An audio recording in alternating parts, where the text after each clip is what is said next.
Are you looking for the best ways to make money in Albion Online with pretty much zero work? Well, if that's the case, you are watching the right video.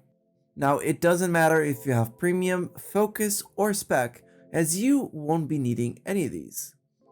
The only thing that you're going to be needing is a little bit of time and some starting capital investment. Now, in this video, we will cover the best 5 hidden methods that very few people know of, and these methods will allow you to have a great profit margin. And what is the best thing about all of this? There is little to no crafting involved, so it's pretty easy and straightforward, and every single player, whether you're a veteran or someone who started playing today, can do to generate some money. Now, the first method that we're going to go through is through the salvage process. Now, in order to do this, you have to go to the repair shop and you go to the third tab. Now, what exactly are we going to be salvaging? Well, it's pretty simple. It's going to be HC maps. Now, HCs are hardcore expeditions, and they work as a very hard dungeon. Now, in order to join this map, you have to have an entry. Now, you can find this entry in a lot of different places, but we're just gonna buy them straight from the marketplace. The tiers of the dungeons range all the way from tier 1 to 18. So what happens exactly when we break down or salvage one of these maps? Well, it's very simple. We get these items that are called royal sigils. Now, it's very important to know that within each tier, there is a quantity of royal sigils that you get back, plus a little bit amount of silver. So we're going to be focusing on buying the tiers that generate the most money. Now, in order to do this, what I tend to do is I just go to the market and I start all the way from level 1 by 15,000 silver, and every tier I increment it by 5,000. So that level 2 would be 20,000, the level 3 would be 25,000, level 4 would be 30,000, and so on and so forth. Now, it's very important that every 3 tiers you get 1 extra royal sigil. So when you're salvaging from level 1 to level 3, you're only getting 1. If you do it by level 4 to level 6, you get 2, and so on and so forth. Now, it's very important that you check how much each royal sigil costs, because this might vary from server to server.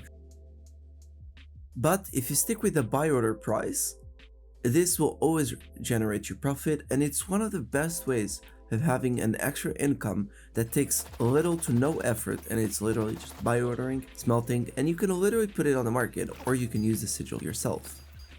So the second method is one that I found that works very well for new players or someone that doesn't have a lot of money.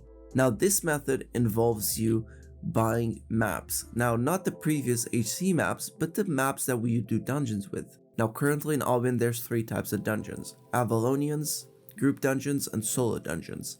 Now, it's very funny to see that in order to make an Avalonian dungeon map, you can actually craft it with 5 group dungeons of the same tier. So for example, if you want to make a Avalonian dungeon 6.2, you can make it with 5 6.2 group maps. And it's even more interesting that you can make these group dungeons with 5 solo dungeon maps.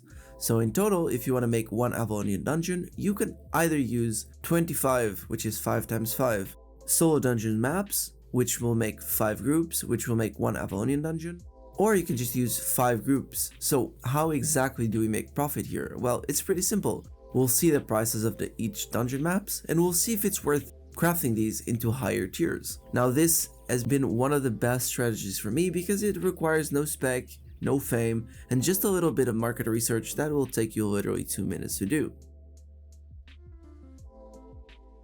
Now, the third method, which is one of my favorite ones and one of the ones that I've profited the most out of, and it's probably the simplest one of them all. Now, if you've crafted especially gear and weapon, you already know what books and journals are. Well, they are something that you can fill, that you can sell for a profit, or give it to a laborer. Now, a lot of the times the market for these journals is very limited and there is no option to buy it. Therefore, it's a great marketplace to monopolize and make a huge profit on. So the only thing that you're going to be needing is labor and the opportunity of selling on the marketplace. So how exactly do we do this? Well, we have to have an island. Now it can be a guild island if you don't have any personal island, but the only thing that you have to do is make any house. It doesn't matter if it's a guild hall or if it's just a personal house. I prefer a guild hall so I can put all the 15 different laborers. And what we do is we buy them on tier 8. Now this is a little bit of an investment. It should be around 5 to 6 million. It's not over the top, but you can literally look at the marketplace and see how much each journal sells for. And then the only thing that you really have to do is buy the books from the laborers and quickly sell them on the marketplace. Now this is very easy and every single one can do it, especially on books that you can buy for 10-15,000 and easily sell them on the marketplace for 25,000. So it's literally one and done, and that's it. Now another investment that I really like, and it's super simple and easy to do, is by ordering artifacts. Now, why exactly would we buy order artifacts? Well, because we can break them down into runes, souls, and relics. Now this is very important, especially when you're buying artifacts for so cheap. So how exactly does this work? Well, whenever you're breaking any artifact, you always get 10 of the equivalent type. So for example, if you break a rune artifact, you'll get 10 runes. If you break an artifact that's relic, you'll get 10 relics, and so on and so forth. So the first thing that we have to do is manually check how much each of these items cost. Now for example, each rune is costing around 2,000 silver. So that means if it gives us 10, we're getting back 20,000 silver. Now, if we buy order the artifact for 10,000 silver, we're getting around 10k profit on each unit, which doesn't seem a lot, but when you do many, it becomes a lot of money. So the only thing that we have to do is calculate exactly how much we can pay for each artifact type, and then we just go to the marketplace and we set up a buy order for that same value. Then we just have to wait a few days or a few hours even, get our artifacts, and simply go to the repair shop, to the salvage option, and just break down everything that we have, and then we can simply place our items back into the marketplace. Now we also get a lot of silver back, so it's also a very good investment for you to do. And the last method, which is probably one of my favorite ones as well, and I've been saying this a lot, but this one is especially good if you're a crafter. Well, recently we've gotten the crystal weapons update. Now these crystal weapons are very expensive, generally speaking.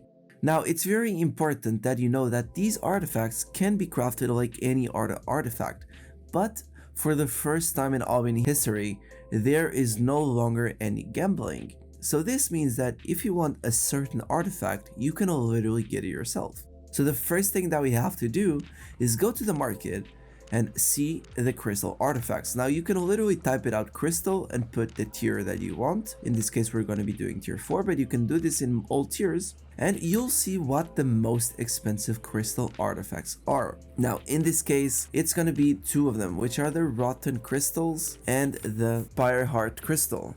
Now these artifacts sell for a lot of silver, and they're very expensive as they are the most meta item right now in the game. So what exactly are we going to be doing? Well, we're going to be clicking their artifact and we're going to see what it requires to take or to make. In this case, it's going to be these shards. Now you can buy these shards literally from the marketplace. Now we're paying around 2.1k per each shard, and it takes 50 shards to make. So that means it's approximately 105k to make each artifact. So we're going to buy our shards. We're going to make our way into the energy manipulator, which is normally located on the Conqueror's Hall, which is the entry to the Black Zone. We're going to go to the 3rd tab and we're going to make the artifact that we want. In this case, it's the rotten crystal. We made 8 of them and now we're going to take them back to the marketplace. And then we're simply going to sell them for a profit. Now in this case, we made around 40k silver on each one, which was a quick little flip. Now, if we want to make even more profit, we can simply make them into the weapon itself and even make a bigger margin. But that is entirely up to you to decide what you want to do with your silver. Now, it's very important that no matter which method that you choose, that you have a lot of patience, as sometimes things do take a little bit to sell. And patience is a virtue. And remember, when you invest your money, it's way better it being invested than having it sitting on your bank account doing absolutely nothing. Anyways, guys, that being said, if you guys are interested or want to learn more about crafting and economy in general, you can always join my Discord link in the bio, where we always have active premium giveaways, and there is a very active community that can always help you finding ways to make money. And that being said, that is all for me. Thank you so much for watching this video. I hope you have a lovely day, and Nendys out.